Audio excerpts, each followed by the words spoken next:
So we're living in a post-Christian society. What you're seeing, like people that are baffled by it, it's like what you're seeing is a civilization without Christ.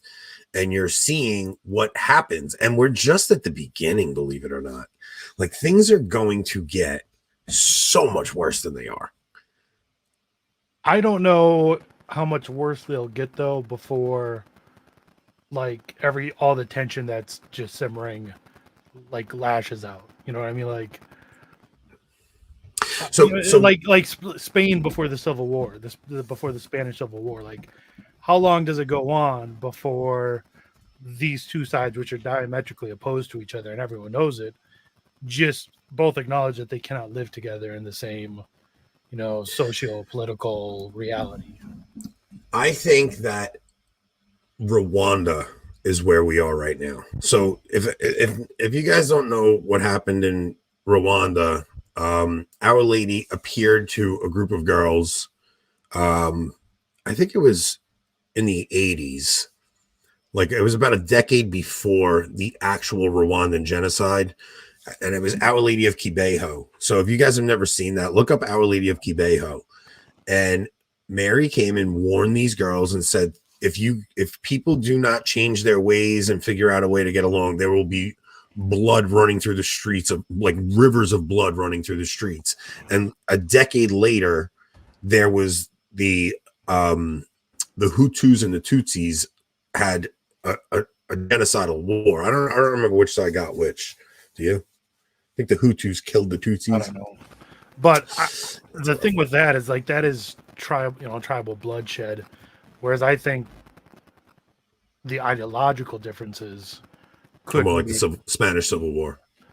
Or I'm just saying they could make it worse than just tribal bloodshed. But things are very tribal right now. But if you, did you ever watch the movie There Be Dragons that I told you to watch? You never watched it, right? I don't generally watch. No. Okay, so There Be Dragons is about the life of Jose Maria Escriva.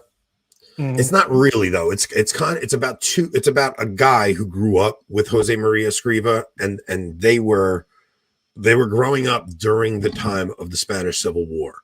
What's funny is when you watch this movie, you see in the background the Spanish Civil War, and you hear the rhetoric, and it's crazy, bro. They talk about Antifa, they talk about fascists, and they talk about like it's the same exact rhetoric you're hearing in the US right now, and for them it boiled over into a civil war between the people. Mm-hmm. Yeah, we're extremely close to that, with nuns and priests' bodies dug up and put on display, and something like 20,000 priests murdered. But you won't hear about that stuff. Yeah, Hotel Rwanda is a great movie, and it details the Rwandan genocide. But really, to understand the Rwandan genocide properly, you really need to know what happened with Our Lady of Kibeho beforehand. So there's definitely a ton of there's documentaries on it. I know that for sure. So I've actually never looked into that. You mentioned it once or twice before, but yeah, I've never heard about that. So I'll have to learn about that. Oh, definitely, man. It's a great one. And people are saying it's unapproved. I think, are they talking about The Warning or Kibeho? Because Kibeho was approved. Kibeho was approved because all of the prophecies that Our Lady gave these young girls happened and they came true. So everybody's talking about prophecies and things like that. And Jason's talking about The Office. Like usual. What is he doing? What is he doing? All right, so let's move on to Biden falling up the stairs. Kibeho was approved in 2001. Yes. Which, of course, was little late to help anyone. Good job, church. Oh, okay. So, that's what you're saying. So you're saying by the time it was approved, it was too late. But the problem with approving something like that is you can't approve it until you see if the prophecies happen. Right? The church, because if the church approves it, approval just means that the church has determined found nothing goes against doctrine. No, because like Garabandal has been multiple times not approved by different local bishops. But the bishops all say there's nothing against faith or against church teaching in here. They just have found nothing to show that it's of supernatural origin. So an approval of an apparition just means that the church believes it is of supernatural origin. Okay. Garabandal's a tough one, man, because I mean, there's some crazy supernatural things happen there. But if the bishop says no, I don't know. That's a tough one, man. See, like but then again, there are also prophecies from it that if those don't come true, it's like, you know, I don't know. Like, how can you? Well, then and there's the whole tie-in between Garabandal and the exorcism of Annalise Michel, right? I don't know if you've heard that, where Annalise Michel, this was probably 10 years or so after the fact. She's German or Bavarian, Austrian, right?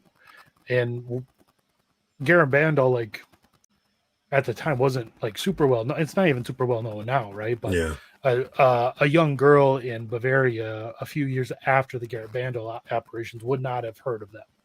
But yet this girl who was supposedly possessed, the demons mentioned the Garabandal apparitions.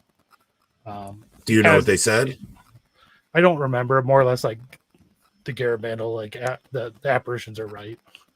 You know, like I know I had a tie into like communion in the hand and stuff like that. But. See, the thing about Garabandal with the warning itself, right? Everybody always talks about the warning. Now, the warning is supposed to be this event that happens where it's going to be as if time stops and everybody has an illumination of conscience at the same time. Now, I just don't see that ever happening at any time in salvation history where because God doesn't, people have a hard time with the no salvation outside the church thing, right? Like, that's a very hard one to explain to non-Catholics. It's like, well, what do you mean? I'm not Catholic. I can't. Definitely. To non-Catholics, it's a very hard thing to explain to them. But the thing is, if you look throughout church history, God never went to everyone. Like, it was always a chosen people, right? It was never meant to be every single person is going to be my child. So it's like, even when people say like, we're all children of God, like, no, we're all created in God's image and likeness. But only the baptized are children of God. Children of God, because we receive divine adoption at baptism. So I don't like when people say, oh, well, everybody's a child of God. No, you can see Christ in everybody because we're all created in God's image, but that's not technically true. We're not all children of God. Even if you look at Fatima, like with the sun dancing, that event could have been shown to the whole world, but instead was shown to 60, 70,000 people in Portugal. So even that, which was probably the largest miracle in history, right, in terms of the largest public miracle in history,